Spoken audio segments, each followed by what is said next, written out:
is the UK market about to drop?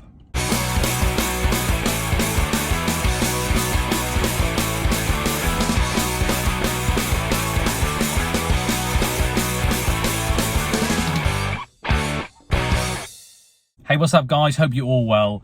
So I am bringing you a video because I think I have seen a shift in the current booming market. So is this the first sign that it is about to start to drop?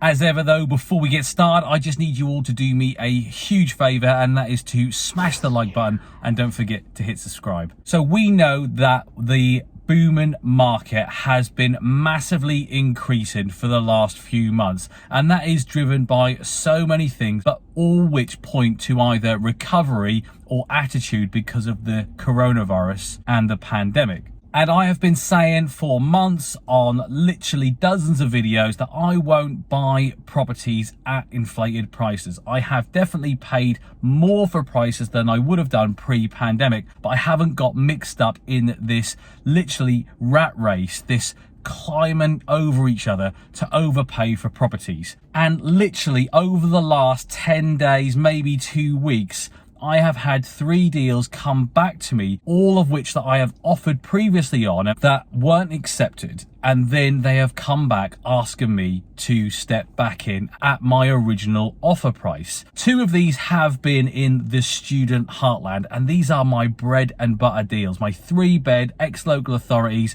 either mid-terraced or semi-detached houses that I can comfortably turn into 5 bedrooms and 5 en suites. And these prices have been booming at like 260, 270 plus pre-refurb, before you spend about 35 grand to 40,000 pound on a refurb to make them into either 4 or 5 bedrooms. And actually what I've started to see is a lot of the copycats or the wannabes who are trying to follow my lead, who are overpaying for these prices with investors' money.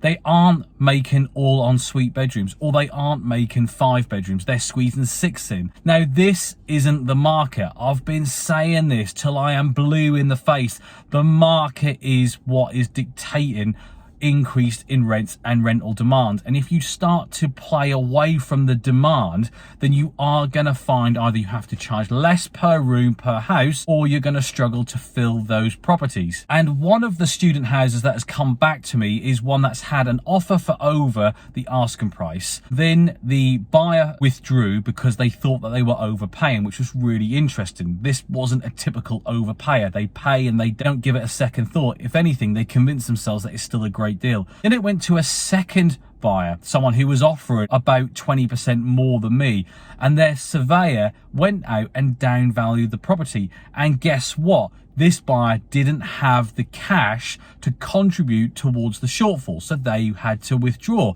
The agent comes back to me. He said, Dan, this is the situation. This is what's happened. Are you still prepared to pay what you offered previously? Now, normally I would use this as a great tool to renegotiate, to say, no, I'm sorry, the market has changed. Because I offered particularly low on this property, I decided to come in and say, yes, I would honour it if they took it off the market immediately and they agreed to a 28-day exchange. Normally, it's the other way around. The seller wants a quick sale. But me, as the buyer, this moment in time, given where we are in terms of the market and the time of year, if I can get a 28-day exchange, a completion maybe a week after that, I've still got time to get this property refurbished into 5 bedrooms, 5 en suites, and still hit the intake for this academic year through something called clearing. This is where students get grades, or they get places that they weren't expecting, and they need accommodation. So great way to fill properties that you haven't anticipated hitting this academic year. These 2 properties are going to fall just right for me to squeeze in a whole academic year of full student rent. So I am really, really pleased. The second student house, haven't got this massively below market value. If anything, for the condition of it, it's probably about 15% more than I would normally pay. But given the climate, given the time of year, I can get this one through and I can capitalize a whole year of full rental income, which is great for me and great for the seller. And then interestingly, the third property that I've picked up was a pub. You all know I love pubs. Now, I went to see this pub and it was a little bit out of my normal area, but I've got a really good model that I want to rinse and repeat for these types of accommodation. And even though it was outside of my normal area, the pound for pound price for the bricks and mortar was still really strong. So I actually offered full asking price. I didn't agree to some of the conditions. Now that meant that the seller went with a different purchaser. And this purchaser hadn't got his finances in place. He then said that he had a business partner who was a little bit nervous and started to delay and started to drag his feet. This individual then came back to me through the agent and I did use my position. My position is pretty strong. I've got my finances all in place, ready to go on these types of deals.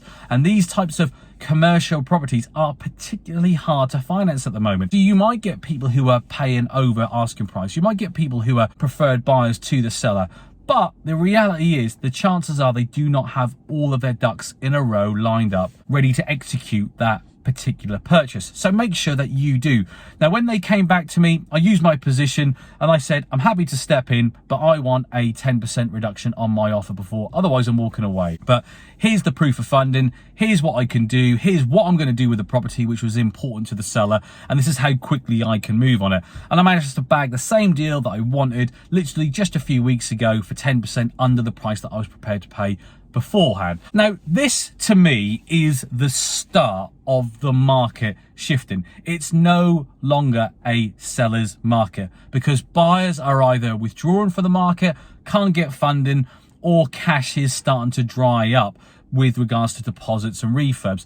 Or they're recognizing that they are massively overpaying and the property prices are not going to boom like they have been sustainably for the next few months or years. So I think now is a really good time. And you could argue I have been the master of timing since this pandemic started. I have been predicting when the height of the market was happening, when the bottom of the market happened, when was the right time to buy, when the right time was to sell, and I haven't been wrong once yet. And even though there's been a lot of people commenting negatively, they seem to have disappeared and gone back into hiding under their rocks because they know I got it right. And I think this is the time to be really aggressive.